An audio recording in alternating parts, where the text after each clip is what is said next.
Gotta put all my energy.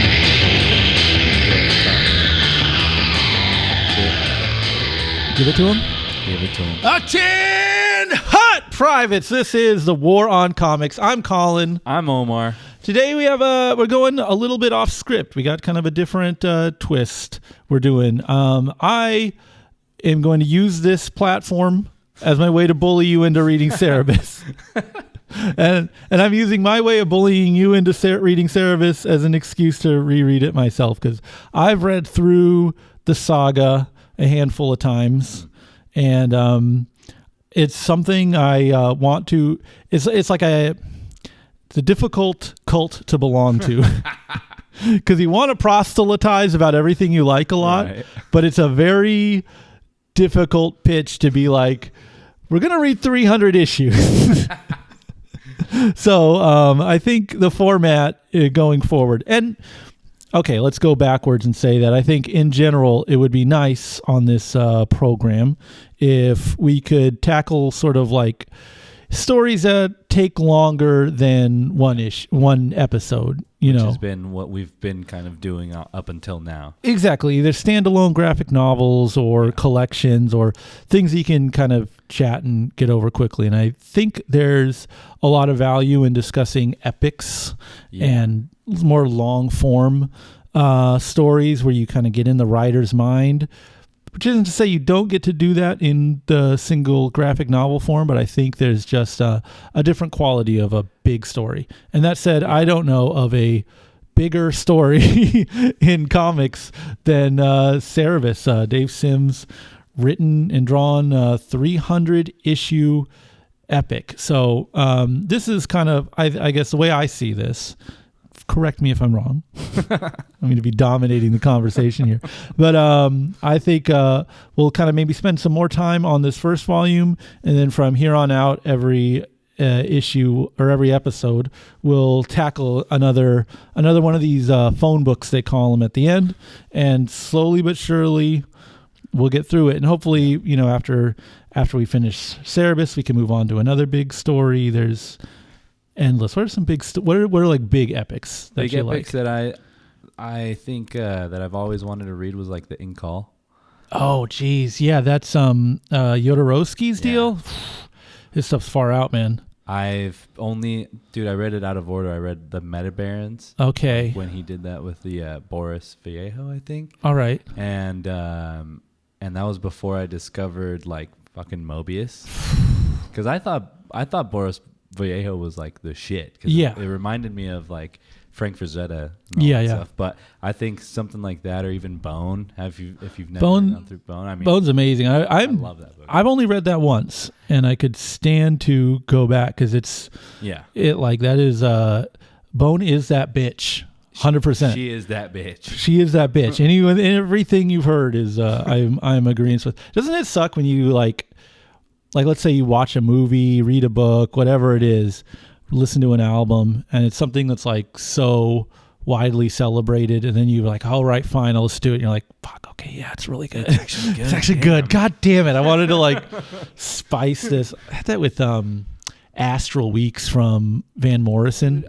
Yeah, that album is awesome. It's so good. And it's like, why didn't anyone tell me this? Everyone's told you this. It's on every like top X amount of albums ever written. The most like boring boomer mainstream underhand pitch kind of publications are all telling you, which is I guess why you don't, which puts you off of listening to it or reading it or whatever. First, arguably like Steely Dan is also in that category. And you finally get around to listening to Asia, and it's like, all right, fucking fine. I quit. Shit. I give up. I stop. I stop. But yeah, that's 100% Bone, where it's just like, yeah, that's a great one. Maybe like an Alan Moore Swamp Thing is cool. I'm down for that one. You never read it at all? I've only, dude, I'm such a I'm a Frazetta freak. That was the first kind of artist guy that I followed. Yeah. And then along with that, I was into like the Frazetta clones, which like Richard Corbin is in there. Oh yeah, yeah. And there's two Swamp Thing issues that I have that he did. insane. Yeah. They make no sense. They make 0 sense together. Yeah. The art is insane. Yeah, I wonder how. I think there's like 6 volumes of the collected Alan Moore stuff, and he's just, what he does is he just takes anything that's kind of discarded from scratch and just like, all right, let's do it. Damn. And so that's, again, it's, I don't know, Alan Moore stan, accused, guilty as charged. So I'll kind of fanboy for any of his stuff, but I think Swamp Thing is one of those runs, even amongst the haters or the ambivalent or the middling Alan Moore heads, or people who aren't invested in all that. Even they can read, a Swamp Thing and be like, damn, it's good. So that's an epic. But yeah, we're getting ahead of ourselves. Yes, we are. We're starting here with Cerebus. Shall we dive in? Yeah, let's go. Let's do it.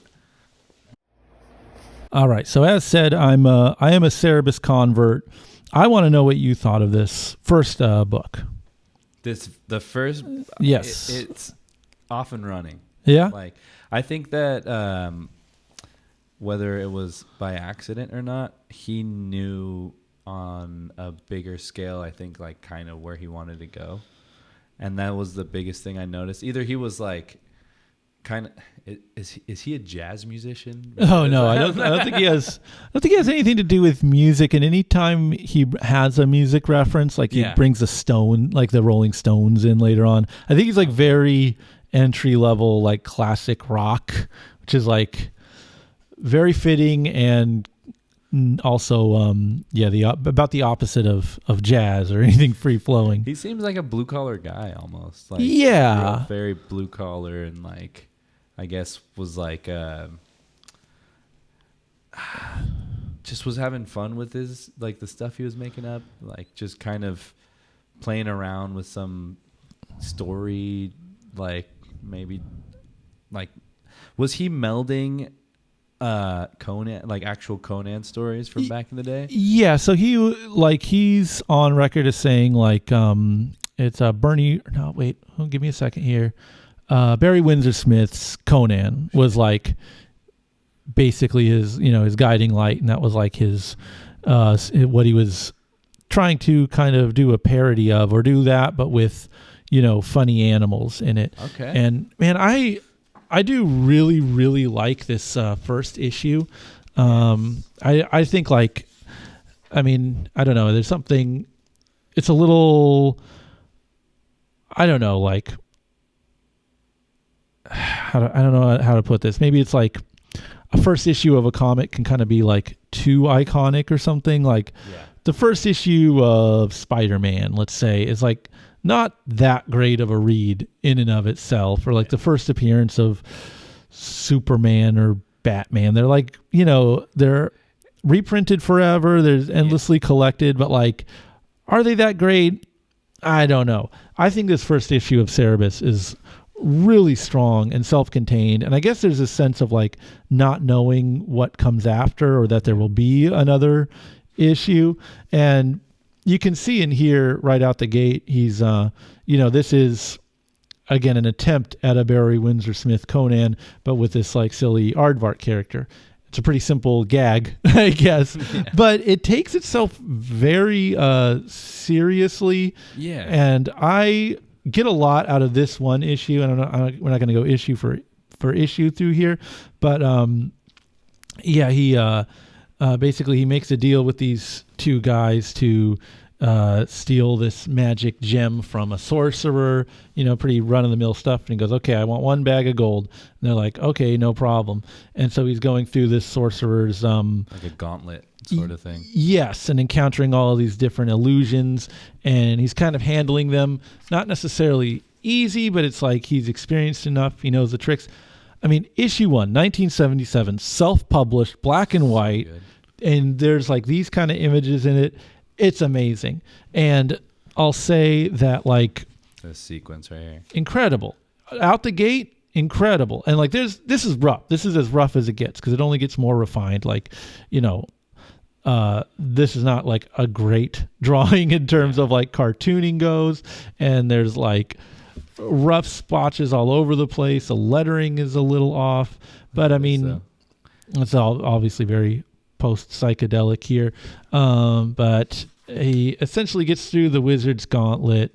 And yeah, the wizard presents themselves as this giant snake monster thing. He closes his eyes, swings his sword, kind of a Bart and Lisa. I'm gonna, wheel my arms and walk towards you. If you're in my way, that's on you. Nails a guy. Guy dies. Takes the little flame jewel thing, gives it to the guys. Here you go. Where's my gold? All right. They're walking out, and as they leave, they find that the flame jewel that they were after, the storied gem that's the source of all the magic, is just a walnut. Because, of course, this guy's whole thing is illusions and, magic. And so, of course, this jewel is nothing of value. Hence, Cerebus gets his gold coin, or his bag of gold, and he considers it a win. That is a great story. That's such a good story. It's such a good story. It's a self-contained issue. They never have to do anything else, and it's still a very satisfying read. But I think in that you can kind of see basically just how the comic starts, which is as simple as a funny animal comic, and he's Conan. And he's Conan with a little furry Conan. And it doesn't have to be much deeper than that. And for having such a, innocuous starting position, like, this story goes so far out as the phone books grow and go on, and we get deeper volumes. Like, we'll go very far out, which is why I think when pitching Cerebus to someone, as always, you start in the beginning. Yeah. And I started with book 2. I started with High Society, and that one, I will say, is like top form. Like, that's he gets better. I think in general he just gets better as the comic goes on in a lot of ways, as far as craft and in some ways scope of story. But if I'm to tell you that there's this 300 issue epic that came from this guy's hands that's like so far out, and it takes you into some wild places, and this is where it starts, you're gonna look at me very sideways. It's pretty high up there. It is pretty simple how it begins, and it's very grounded. And so, like, this first volume is, I would say, not especially indicative of where the comic goes, but at the same time, it's pretty important to read as just like, it is the foundation. It is the beginning of it. And if anything, you can, as the comic goes on and it gets further and further out, you have something to contrast it against. It has been pitched that you should just skip this first volume entirely. And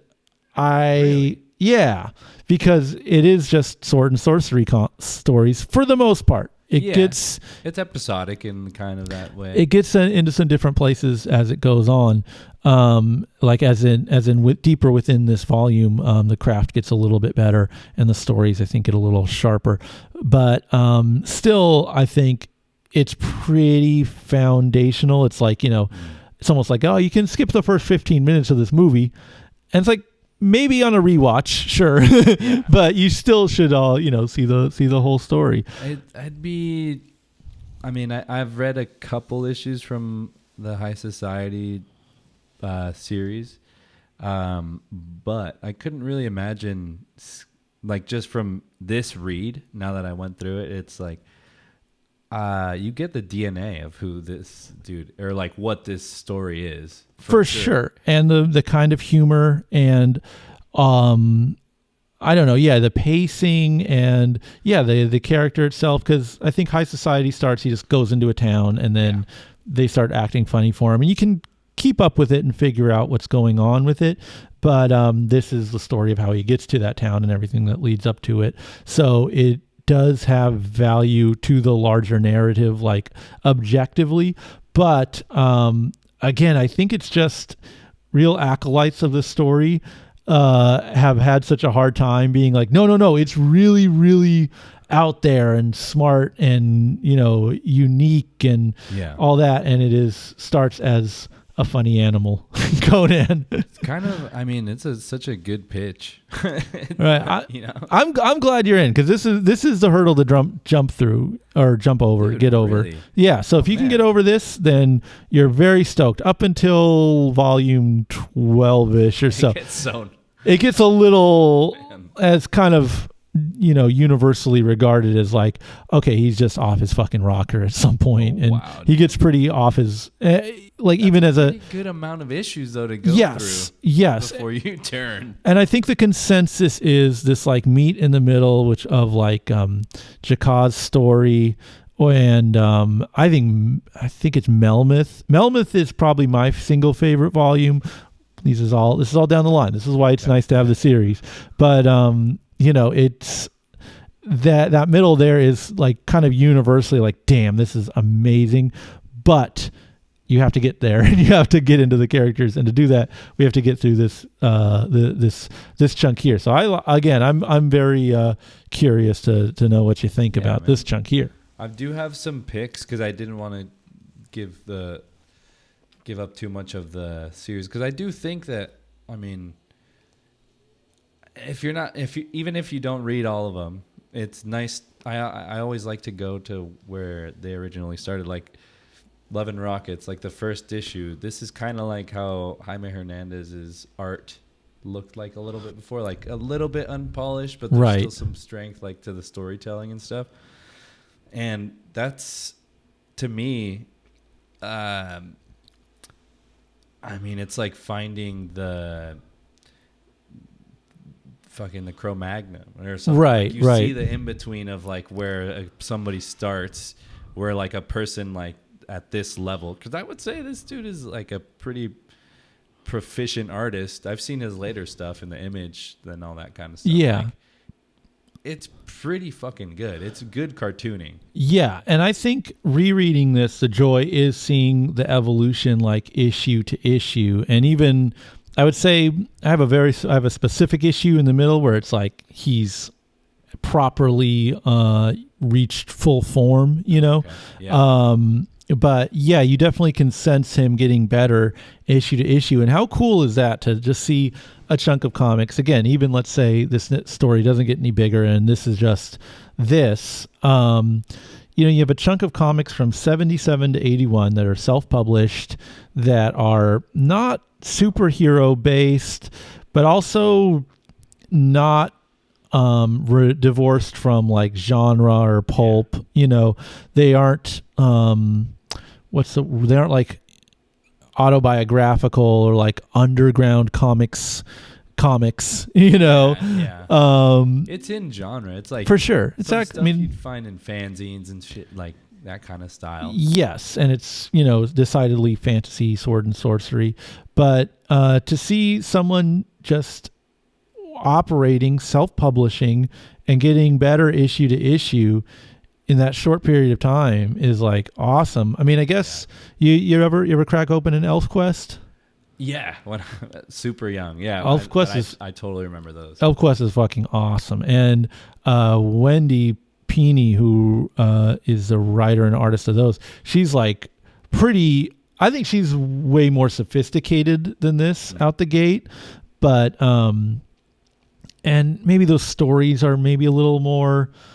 They're more serious and they're kind of larger in scope, more a little dramatic. For sure. They kind of have a drama to them. I honestly would pick them up just because I like the art a ton. It's so good. But I didn't. I think I was like 12, so I didn't really get the drama. You got to line them up, and you also got to kind of be down. I spent a lot of time in like. I spent a lot of time painting metal figurines as a kid, so I've been in the trenches, man. In that enamel. Yes, in that pre-internet nerddom space. So like there's a little bit of nostalgia to me with the Elf Quest, not in Elf Quest directly, but in that kind of fandom, right. Fantasy nerddom. Like in it. Yeah. So fucking cool. I just think that's a cool world, and this isn't entirely divorced from that, but it is goofy, silly, fun.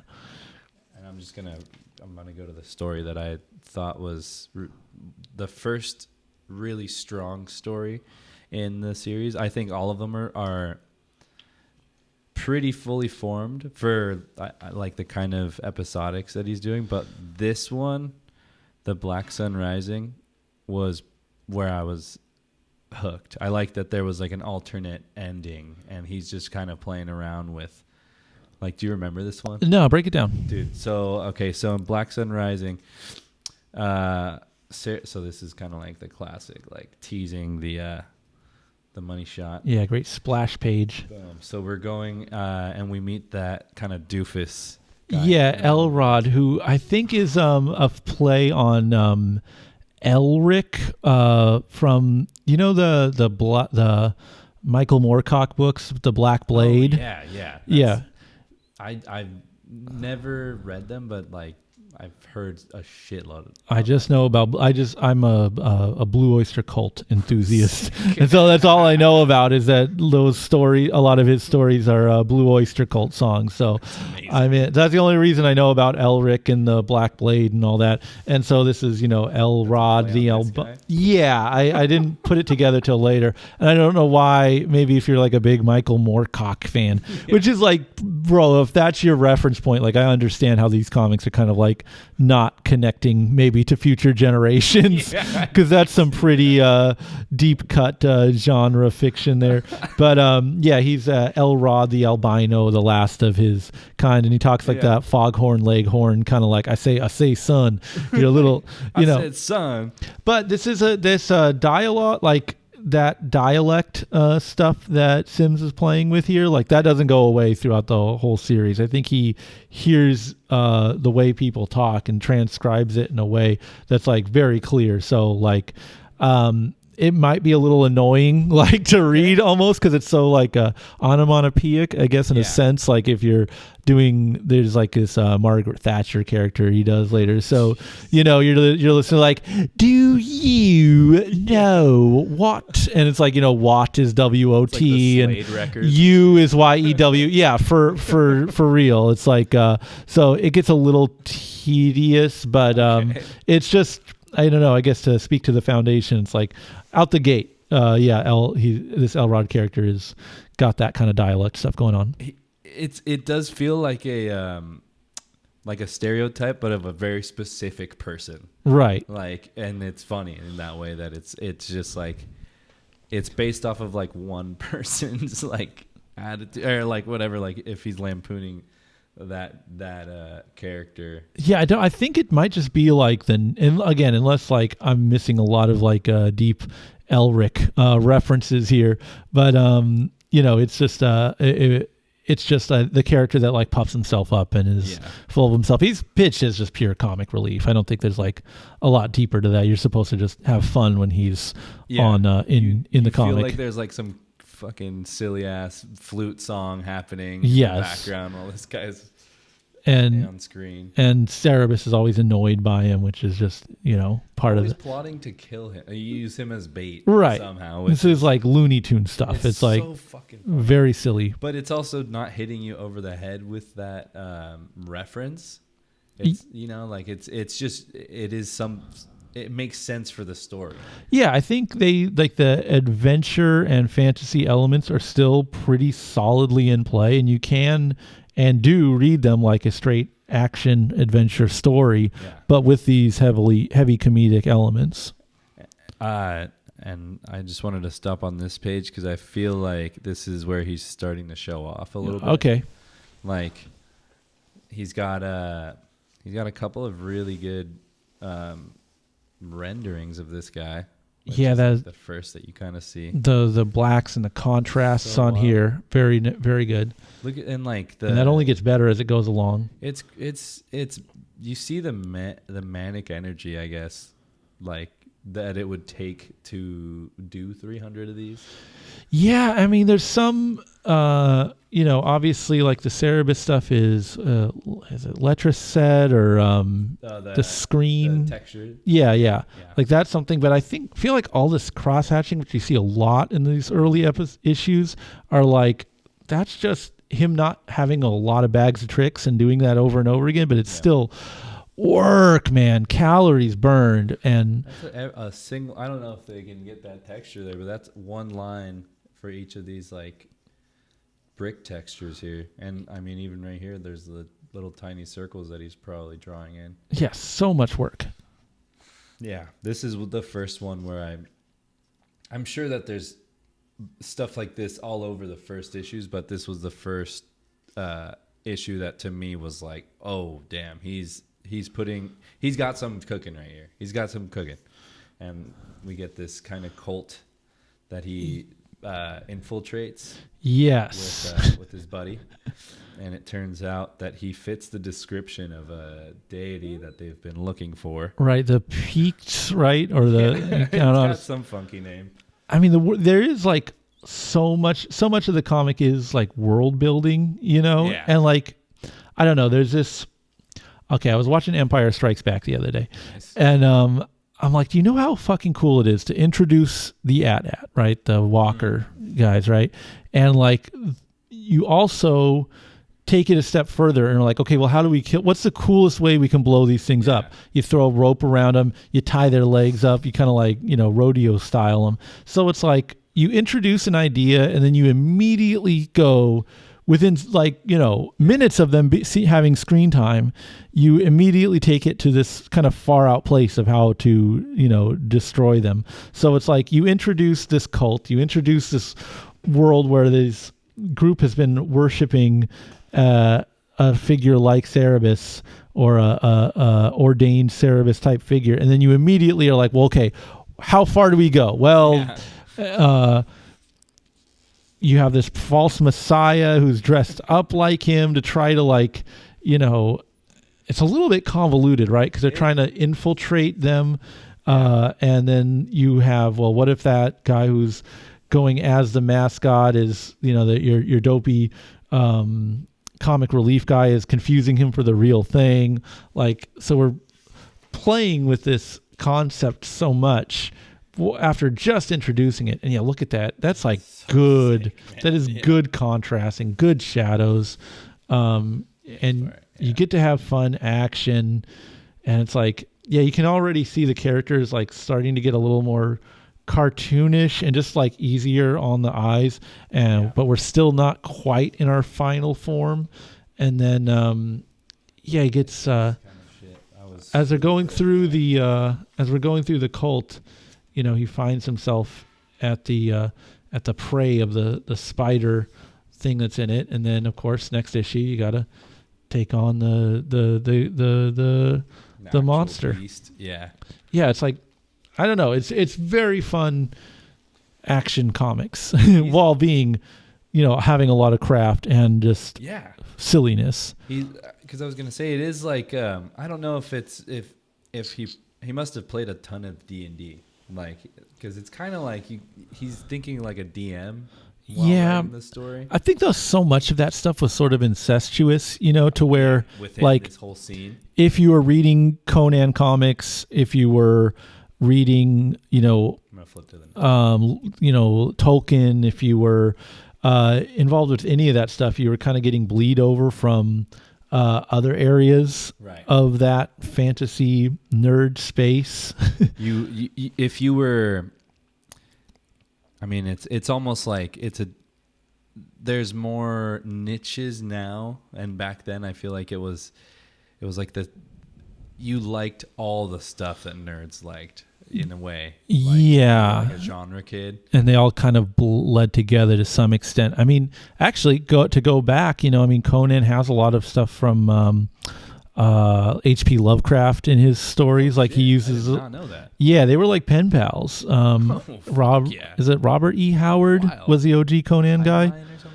But he would, they were like in Congress with each other. And so there's some Conan stories that talk about the old gods and Cthulhu, and I don't know about Cthulhu specifically, but like, references to that kind of stuff. It's essentially saying that they take place in the same universe. So going to your point that it is like, you were down for all of it. I mean, you would eat that up if that's like all that was there, I'm so glad you opened to this section. I got to see if this is I actually have this issue pinned as like, I don't know if we're still on screen here, as like where we are now, like we're now formed, we're now in, because you can there's still like some jank, for lack of better words, on this issue that precedes it. The Captain Cockroach stuff is also where I noticed there was a little bit of a jump. Right. I can't tell if he's just designing the characters more, if he's like spending more time on them, character study or something.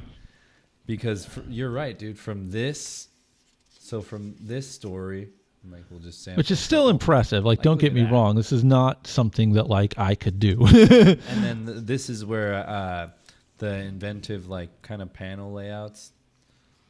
And you're start happening. Still seeing some like off-model stuff, but it's like it's not that. It's getting. It's almost like getting there. Yeah, it's. I mean, that's cool. But for whatever reason, I have it clocked at when the next issue hits. The model is like we're now completely on model with our Cerebuses. The blacks and the whites and the contrasting is all there.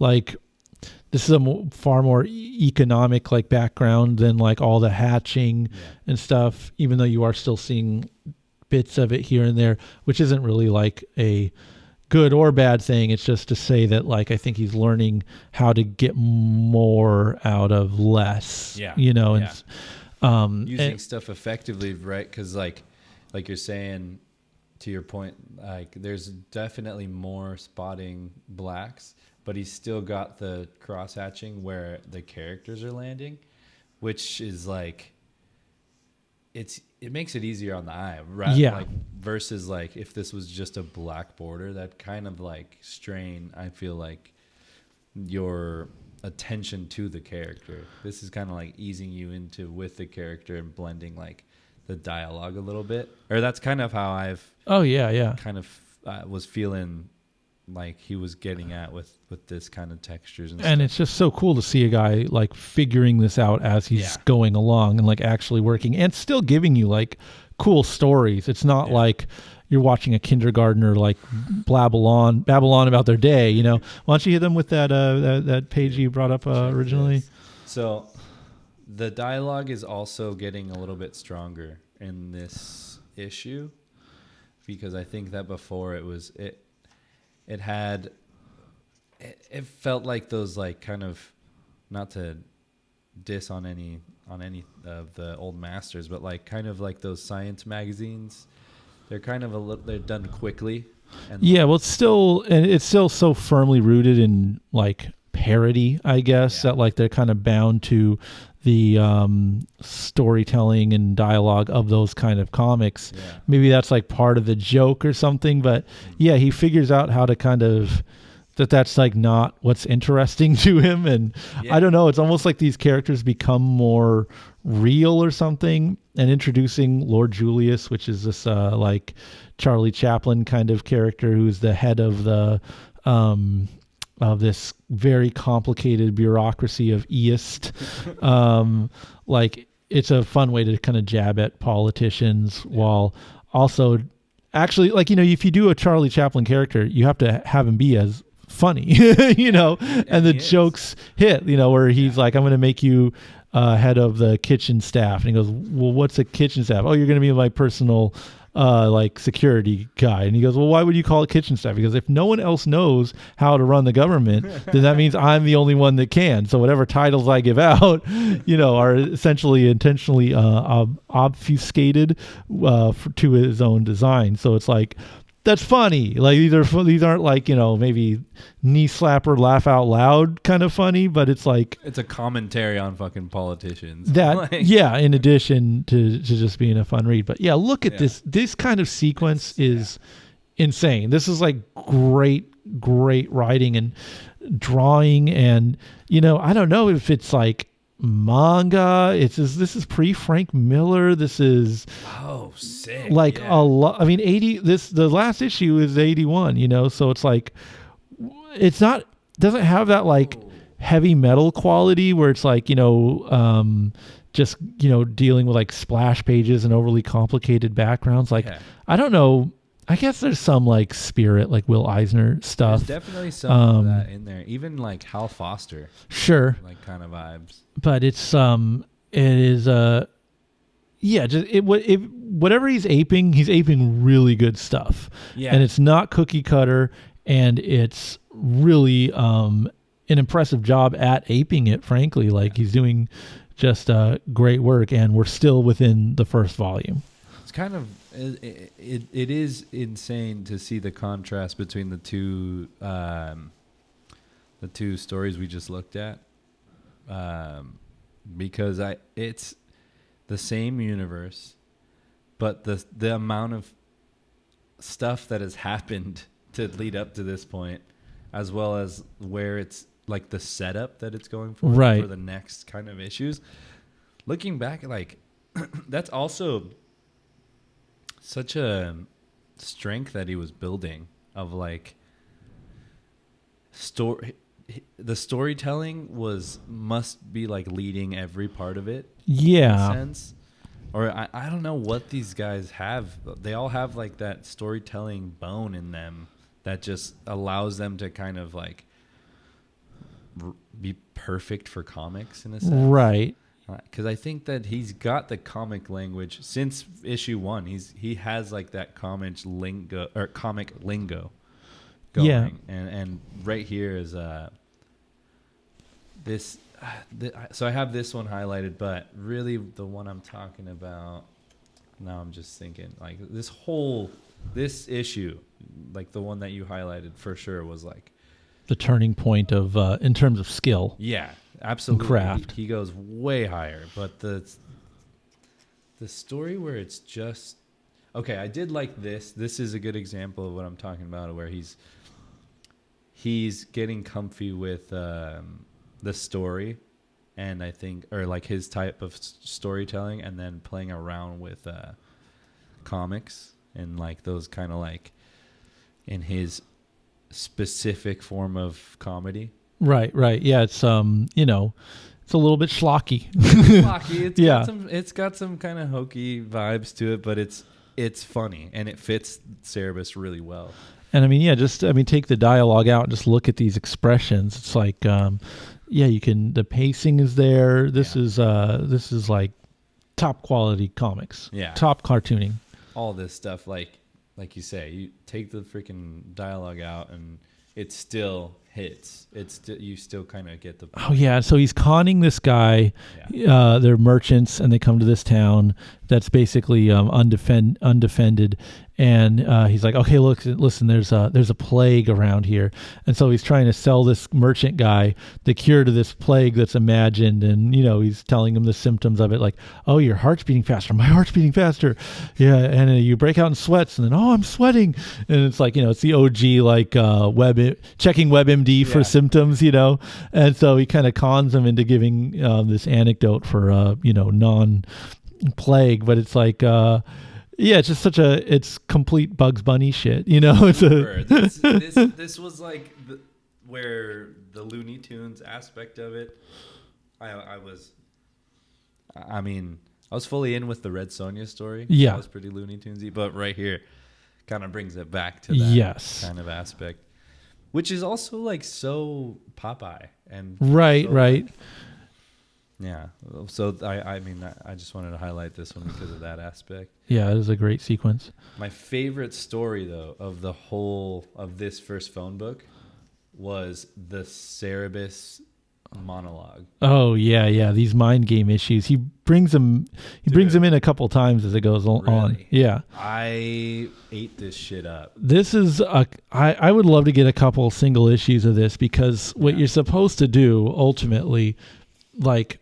These all form a giant poster. No way. Yeah, like that's a big Cerebus hand. That's his head. And like essentially when he's inside of this larger Cerebus, he's having a conversation with this I don't know, deity within himself, Cerebus Po, this other aardvark. And when he's outside of it, he's talking to, I think the Cyrenists, is it? Some kind of religious cult. It says it in somewhere around there. So, Syrian, the new matriarchy. Yeah. So yes, this gets very convoluted as the world goes in, which is something to do with world building here, where the Cyrenists are like the maternal religious sect, and I guess none of these have like hard analogs. It's not supposed to be 1-to-1, but I guess they would lean a little more like Sharia law, like hardlined, like here's how things are supposed to be. And then you have the Kevalists, who I guess would be a little more like a Protestant or whatever, where they're a little more decentralized and kind of free spirited or something. And then Cerebus Po is this Kevalist thinker who's I think, or maybe he was in like the anarcho-romantics as they're later formed. Bro, this is a deep world of philosophy. So, but essentially, when he's inside the character, he's having a conversation with him. When he's outside, he's having this conversation with these deities or with these, sort of Cyrenist figures. And like that kind of stuff. If you're able to, and you can kind of tell who's talking based on their kind of word bubble, which is like, on one hand, it's like, oh, well, this is just a cheap way to like save doing backgrounds. But on the other hand, it's like, try doing a layout where it's the figure within the figure. Like, again, there's this, there's scans online where you can see the whole picture here. And it's like, see that. Yeah, it's like a giant poster with Cerebus sort of within this other Cerebus, and you can obviously it's forming like the leg and the tail. That's so crazy, man. And ultimately it is all dialogue, and I think Dave Sim had some sort of like psychedelic experience, but I don't think he was like locked into being like a trippy dude or like was like He seems like a CCR guy. Like, he's on that kind of like pseudo psych, right? Yeah, getting loaded and partying, but then like having some big idea that kind of cracks your brain open, and that's a pure like psychedelic journey to the center of the mind kind of comic. But it is also just like a great way to experiment with the form. And man, there's so much in this one, but I think one of these later issues is really cool to me. This is like almost a hacky premise, right? But he's in this girls' boarding school, and the matriarch of the house is like, well, don't classic, don't touch any of the girls or whatever. And straight Sin City right there. Of course, yeah, all this like pure that's noir right there. And all the individual students are talking to him. He realizes that if he found himself there, that these people that are after them might come, or this army might come. So he's trying to figure out a way to like defend this house from the mercenaries coming after him. Yeah, exactly.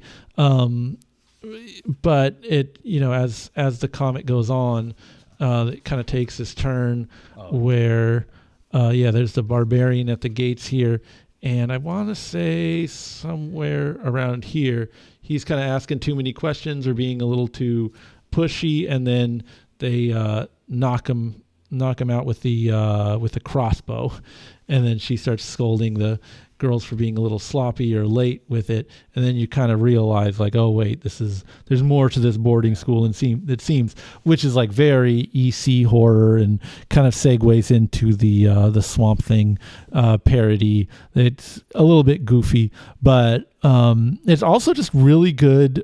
Oh God, there's a word for it in TV language, like bottle episodes, where just everything is within this one place. So it's like, even though he'll go to these far out locations and build this big world, like he's also capable of telling a really good self-contained story that just takes place in a girls' boarding school. Yeah, you know, it feels complete. It feels yes, like a complete in like one kind of space story. And you know, I guess there's. I mean, you know, you could. I guess the hackier way to go about it would be to show that, you know, now that Cerebus is in danger from these, you know, dangerous people or whatever, but it doesn't go there. It's always very unexpected where this story leads, even in these early issues. But I just love that little issue as kind of a I don't know, maybe a sign of prowess and like what kind of storyteller Sim is, even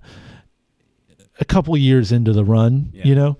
How far are we in this now? Like, so I want to say we're around like, it got to be like issue 23-ish, you know, because each book is about 25 issues. People would dream of getting to 20 issues of their story, man, and have them be this like well realized, you know, and like huge. I mean, stuff like this is for sure. I didn't spend too much time on this later stuff. I was just kind of reading. Like, to be honest, I wasn't lingering too much on the art because the story is getting a little more, like, interesting. Like, exactly. A page turner. Yeah. So in this section, and this wasn't, like, at the top of my list of my favorites here, but this one is pretty fun, actually. This is a good, like, Bernie writes in tribute, almost. Is he into manga? Is this guy? I don't. I mean, it's so early on that I don't know how one would get their hands on manga. Because again, to go back to ElfQuest, Wendy Peeney was like, she talked about the struggles of being into anime and manga at the time. It was like you kind of had to hop a flight or like really have some connections to get the stuff. Like, I don't think they were doing like even Akira translations yet, you know? So I don't know how the hell you would get your hands on that stuff if you did. And probably the broadest available international comics would have been like Heavy Metal, you know, which is clocks at such a different level than this. Maybe it just feels manga because of the screens on Cerebus and then it's black and white. There's also like there's just random there it is. Yeah, these are like the jeez, look at that amazing kind of rendering. Like, he's just showing off, man, like, and rightly so. Like, we want to see all this kind of stuff. I know it's I mean, the atmosphere he's bringing with that kind of darkness and everything. Blow that up into a poster right here. It's not real. We're still not at like the level of the scope of story that he's telling. I mean, he knows that when he puts in a Captain Cockroach comic, he's going to get some people to like what they're reading because it's pitched towards comics fans. And so like doing superhero parody is like as easy as it gets for that audience. And so doing like, you know, Swamp Thing, Man Thing, and, you know, playing with those characters is like, he knows that his audience is going to get the reference, and like maybe you just need to get the reference. That's the whole thing. And that's the full story pretty much, is like a play on that reference. Right. A love letter almost to it. But he does go pretty the writing does get pretty larger in scale after this, and it stops being just about the references. But he'll still put these kind of goofy kind of parody moments in just to I don't know, get you play to his audience, the people who are reading these the comics nerds and everything. Those little nuggets that you add in there, like for the people that know, keeps you hanging on and like plays to the base and it works. Yeah. Has that I've been recollecting my Flaming Carrot stuff. Oh man, never got into it. It is so weird, dude. I'm ready and willing to dive in. Dude, it's a lot of fun. It's very strange and like doesn't make fucking a lick of sense, honestly. Yeah. I'm trying to think. I feel like at the time it was like Milk and Cheese and Madman and Flaming Carrot, maybe Concrete, like that mid-90s, like, hey, you want to get into something deeper? And like, if you're a kid, maybe 8 Ball is going to be too much. Maybe Love and Rockets is going to be too much. But because a Madman or a Flaming Carrot are like in the realm of superhero dumb, you're like, oh, cool. Yeah, this is cool. I like this. Exactly what I that's it. It's like exactly why I picked that stuff up. Yeah. Like,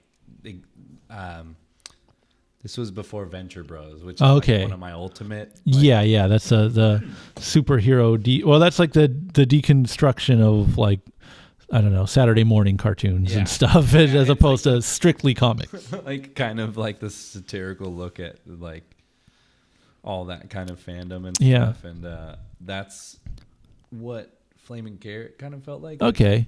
Or I guess the Tick was in the zeitgeist as well. The Tick, and so those were like the ones I would collect. And this feels like proto that stuff. Oh yeah. I mean, it's still it's parody, it's spoof, it's silly, but yeah, there is still. It was, this had to walk so those could run. Though I would argue this is also running. No, this dude has his own voice. Like, at the end of this, I mean, I haven't, like I said, I've just looked into the High Society books a couple times. I've read them through. So I'm curious to see how those narratives differ from here. Yeah. Because this is definitely, I felt like a lot of them were episodic or like bottle episodes, like you were saying. But then they would build on each other. Yes. And so it was like, that's where the fucking D&D aspect comes into me. Like, was he... Yeah, it's like you got these stories on his friends or something. Yeah, it's like you got a single issue, but you have to have read the previous issue to like understand it entirely or to get all the references. Like, there's always the next step that he's taking, but to know what step we're at in this story, like, you do have to read the previous one. Yeah. I think with and reading it as a collective form like this, it's going to kind of like inform how you read it. And I do think maybe the phone book format is better suited to the later issues, in the sense that they are like complete single stories that they're telling, kind of, or like chunks of a single story, and the line between one issue and the next blurs pretty heavily to the point where it's kind of just one big hole. See, that's another, I think, conscious choice, is not to print the covers in these collections. There is a separate collection of just the covers, which is cool in its own right, of course. But I kind of think it makes you read it as a whole instead of as a single issue. Like if I'm reading, like any Marvel omnibus or something, and it's like a new cover pops up, I'm cool with like putting that book down. I'll stop reading there and pick it up again later. Whereas like with this stuff, you just want to keep kind of charging through. And so in a sense, not including the covers almost makes it feel like a bigger book, and that comes into play a lot on later books, like Jakka's story especially comes to mind. I think that's kind of a fan favorite in a sense, or generally regarded as like high watermark of the series. And that's definitely one where it doesn't even make sense to be published month to month. But that's the other thing, is that these are all operating in that economic space of like people buying every issue and people walking into a store and being like, I've heard of this comic, and picking up issue 19 and just like having to figure it out. And he was way ahead of the curve in putting out these collections. Like having those quote unquote phone books on the shelf was like, okay, maybe we're at issue 57 right now. You don't have to worry about that. Here's the collected works. And there wasn't a solution like that for X-Men comics, There wasn't a solution like that for like a Superman comic. Like you're looking at issue 307. It's like, figure it out, kid. Literal kid. Which would have been the worst part of trying to collect something. Oh, for sure. I mean, I don't know. I guess it was fun, being a kid and having that weird spectator market, like Wizard magazine telling you like the hot key issues and all that kind of BS. And everyone would pick it up. Going to the dollar bins, the quarter bins, etc. Like I fully had that experience of like putting together runs slowly of like, Daredevil comics and checking out who was I think I really liked Alpha Flight, because it was just like it was like one creator basically, John Byrne, and they were just like so disregarded at the time when I was reading comics. They were super sick for sure. Now I look back and I have like a better sense of who like John Byrne is as a creator, and I'm like, oh, I get it more now, but you were so in the dark back then, and I am like surprised that it took someone this long to figure out how to like put out the complete phone book issues. On. Yes, as a doing collected works, having comics for a direct market. And in a sense, I think if he was writing this book now, I look at Simon Hanselman, who I bring up a lot, as like kind of a peak modern creator for comics, because I think he understands doing digital stuff, like with that COVID era of Meg Mog and Owl he was doing, Crisis Zone, I think it was called, like having that published on Instagram and having it broken down into like 9-panel grids. Like people aren't acknowledging what a huge deal that was. And then putting out the collected works that were, I think they expanded to like 12 panels a page. Like that's crazy to like craft your story in that way and release those issues, quote unquote issues, as Instagram posts almost daily. Like amazing. And then generally also, publishing consistently, right? And having the same characters and stories and having complete like a saga that is long running now and has like lore, but those are published in chunks when he feels like it, and I think that's kind of the model that most creators operate now when they can. But the economic realities were such at the time where it's like, I don't think the Dave Sim, the modern equivalent of Dave Sim wouldn't be putting out monthly issues, and they wouldn't be just sitting on the shelf at the direct market, because just the economy is so very different now. So it wouldn't the atmosphere now isn't like, I guess, as welcoming in that sense. It's so brutal, man. I mean, this has nothing to do with nothing, but it's just like I don't know how you catch on as a new creator without primarily just being on the web, and like there's no way. And I don't know how the hell you catch on the web without like basically being a fetish artist, and pretty much.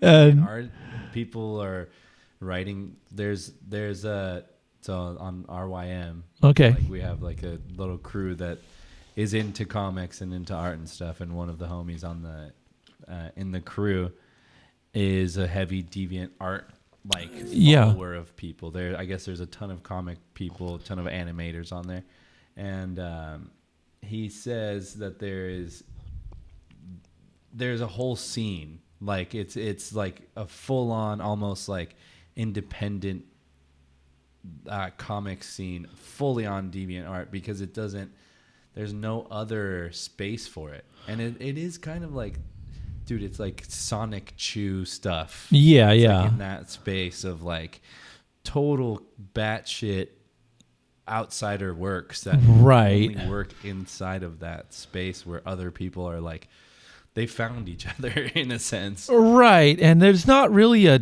pathway to doing that kind of either I don't know, Rule 34 or whatever you got, whatever you want to call it. I don't think there's a pathway of doing that and then working on a monthly book at Marvel, or writing your heartfelt coming of age graphic novel for Fantagraphics. That ain't gonna happen. So I really I don't envy the position of the modern comics creator. And that's the other thing, even if you go straight to the top and you get like Drawn and Quarterly, Fantagraphics, so on and so forth, graphic novel published out the gate, like there are so many of those just rotting on the shelves that are good. It's so true though. They're high level. Yeah. Because you have to be to get on like a Fantagraphics. They don't just pick fucking what's hot. And they also don't pick what's like got a following or a huge social media presence. Anti that kind of shit. It seems like it. Yeah, and frankly I think the people who really have a big social media stuff, like I don't know, I can't think of some names, but just like basically fun, quirky webcomics you would see on your Explore page, Oni, there's like this Sure. Oni press. They're cool though. I mean, but it's just in that space of like they are kind of the herald. Would it be the herald, or I guess just the springboard for that sort of newer space? Yeah. That isn't like shit, man. I mean,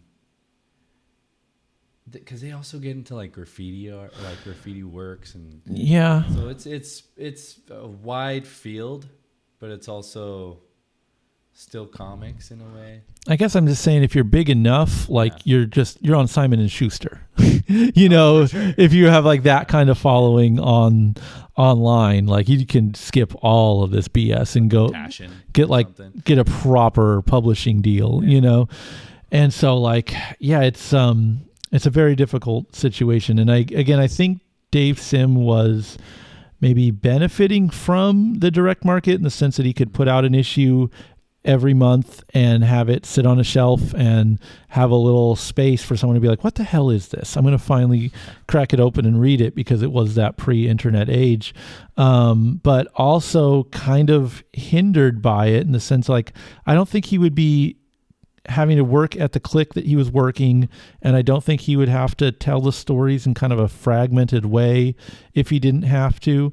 And this early book is like catered to that. I don't think he's hindered by having to publish something every month, but I think as the story goes on, it's like maybe he would have enjoyed just being able to tell this chunk of the story as a graphic novel, or maybe instead of thinking, I want to tell a 300 issue comic, it would be, I want to tell a 20-part, story through and published as graphic novels in these chunks. Yes. Like have them be like each one of them is like an album. Right. Because I do like that the Europeans call their works like an album. Right. It's like a showcase of your story, because they do that. They like have macro stories that they'll put into these albums, and like it's a full on like film or whatever. Yeah. Like, whatever you want to call it. Like, and I guess if we're going to stick with the music analogy, we are in like the first 2 or 3 years of the Beatles catalog here, where there's different sequencings across the pond, and like they're kind of slapped together. It's a little hodgepodge, but I want to hold your hand is still I want to hold your hand. He's on his way to Hamburg, but we have not quite gotten to the Sgt. Pepper's of it all, where it blends into the proper conceptual albums. That's all to come, and I think I'm really looking forward to rereading these and having someone to bounce these ideas off of. I'm glad you're taking this tour with me, and in the future we won't be spending a tenth of the time. We're breaking down the doors, we're getting our feet wet, whatever other analogy you want to use. And I'm happy I found a partner who will hold me accountable to having to reread. I think we can read a phone book a week. I think we'll be okay. Yeah, I think we'll be okay. We're gonna have to flex a little and do that in addition to the exchange program. And we're gonna get there, man. We're gonna get through it. 16 volumes. 16 volumes. I think we got this. Wait till you get to the later ones where there's walls of text. It gets a little trickier, but nuts. I swear it can be done. I swear when it smokes, when this shit is like on fire, you will not be able to put down the books, and you will just like devour one of these in a night. Yeah, I'm stoked. I wouldn't be braving the Cerebus unless it was for if this is the hurdle. So if you're over this, I cannot wait to talk about High Society. I really, really like that series, and I just reread it, and it is so good. So yeah, we have a lot to look forward to. I have a lot to chat about down the line. We'll talk to you. Well, I'll see you next week, bro. We'll see you next week. Yeah, hit us in the chat. Hey, at ease, privates. At ease. Yeah.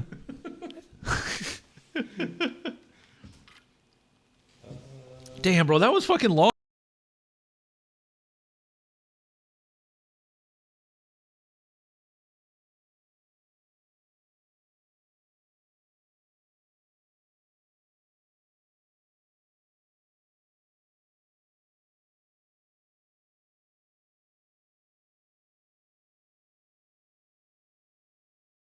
No, that's my team. That's my squad. That's what I'll go with. Your assessment of like having just a good story.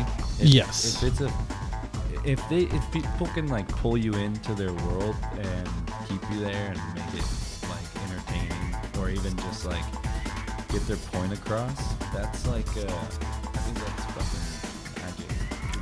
And that's all of this like anti-woke bullshit in this fucking modern age. It's like it's like, just, is it good? Is it fucking good? Does it have any fucking value? Right. And it's like, it's always no. It's all garbage. Why is it like a checklist that like, oh, if they have this, if they include this, that, and the other thing, they get a pass? Right. No, it's good because it has this representation, but the representation doesn't really represent anything. It's just a checklist, and I feel like it's like barely like it's undervaluing the medium in a way. Of course, because right, and a lot of it is just economy and comics right now. It's so miserable because there's just no fucking money in it. There's no eyeballs on it. So it's like, if you want to do your queer trans coming of age story, there's an audience, and it's probably not a very big audience, but there's an audience. And if you want to do a Donald Trump comic, there's an audience, and they'll buy it, and it's there.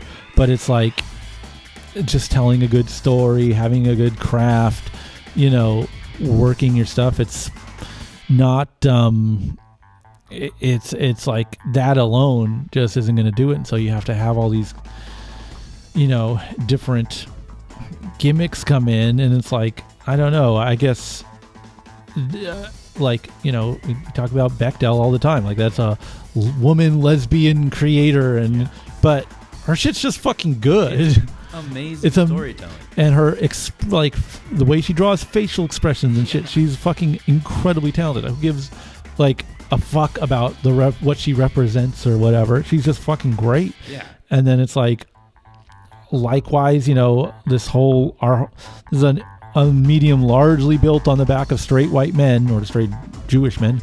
And it's like, yeah, we're going to read fucking Spider-Man, like Ditko Spider-Man, and be like, boo, on some comics written fucking decades before we were born, like, because they're not checking off the boxes, or maybe have like, bro, my girlfriend, she's a little more compassionate than I am. So, it's something she's just like, yeah, I can't read like wartime era comics, because she likes all that, Daffy Duck and like just silly cartoon comics. Oh, sick. Because she'll be reading something, and then there's like, me Ching Chong Man, I want to get you, Popeye. I'll blast your yellow face back to... Dude, the Yellow Kid. Bro, all that like... These early comics were not... Yeah, she's like, oh, this is so cool. And then she gets to something like that. She's like, all right, I think I'm good on this one. Yeah. And sometimes it takes you out. Yeah. There's some of them that are like a little egregious, and like... I feel like fucking Ed on Cartoons Kayfabe would say this often. It's like, it sucks that those kind of things are like a blip on their work. Right. It's like, it does suck, and we can say like it's obviously of its time, and it's just like kind of, I don't know. They were just going for a cheap fucking gag. Yeah, whatever it is, but it's still like it still has some sort of value, even though they're not. Yeah, I mean, again, I almost feel like you're a better person if you're just like, no, I will not see this kind of representation. I admire someone that's that empathetic, because it's just hedonism for me. It's just greed. Like, I will not give up a cool drawing or a cool comic or a cool bit of craft. Like, I'm not willing to give that up for the sake of chastising it. I don't know. It's just a philosophy on life, I guess. It's like, I don't think you get a report card at the end of your life that says like you took in all good media, A+. I think it's like, I don't know, you get whatever gets you off. You know, if you get off the most to the fucking most art, that's my end goal. Is just to die with having as much cool shit under my eyes and in my ears. And it is fucked up, but also it has some form of artistic value. Yeah, if there's craft to it, if it's good, then it's good. If it's, fucking Pepe memes, then who gives a shit? Pepe lore is best tier. But if it's I don't know. I just don't let that kind of stuff guide my taste. If it's good, it's good. If it sucks, it sucks. It's a great way to go about it. Or it's a way to go about it. It's a way, right? Inside, if you have nothing to live for other than seeing cool shit, and you're unwilling to compromise on it. Honestly. I mean, look, some people, they got kids, they got church, they got all kinds of things. They got all kinds of things, and hats off to them. But for me, I got fucking... I'm not giving up my Gary Glitter records. Hell yeah. There's too much good stuff to watch, too much good stuff to listen to. Like, I think it's a fair venture. And why not? I mean, there's ugliness in everyone. Yeah, and I don't know, I guess when you can look at just what the people who are, doing a lot of guiding our culture right now and leading our culture. Some fucking guy scribbling naughty words and doodles from fucking before we were born is not on my top fucking 100 list of concerns. Get rid of all the other shit, and then we can start knocking down. We can tackle Crumb later. How do you fucking have comics without Crumb? And he's the worst. He's the worst. But he'll tell you. The wild thing is that in comics, they will tell you. They'll put it on. And like they say, the kayfabe is not. The politicians are obviously all kayfabing. Yeah. Well, they'd learned it from that space.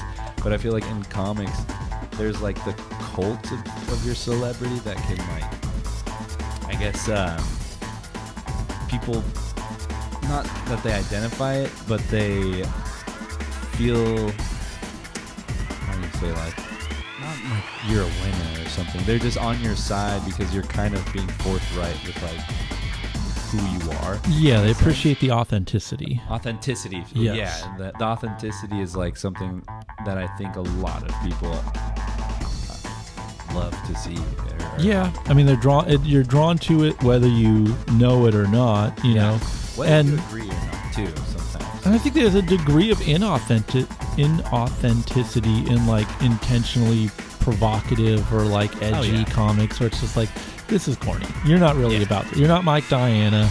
You're not you're not Simon Hanselman. You're not really about this, and you're not willing to really do anything with it. You just want to, just do it, kind of ape edgy. that style, or Johnny Ryan, he's made an art out of that. You're not willing to do that. You're not putting that on the line. No, you're a coward. I don't want to watch your shit.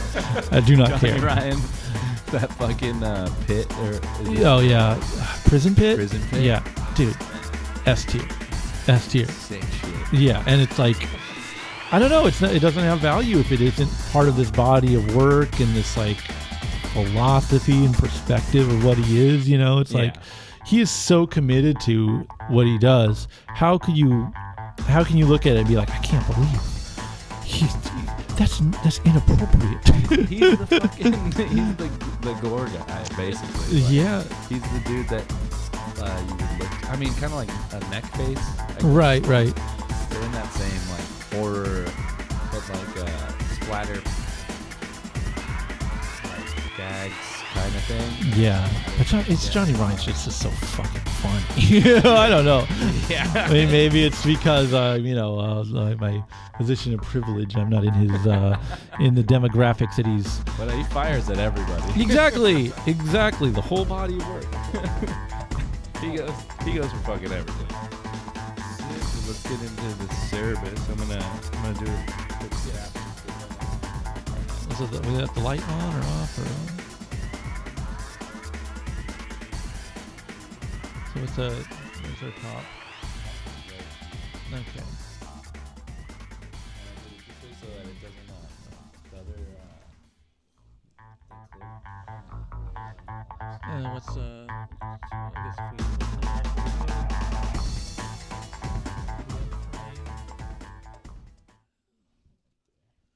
okay, so my thing will be right in the middle. All right. Sweet. I'm gonna snap.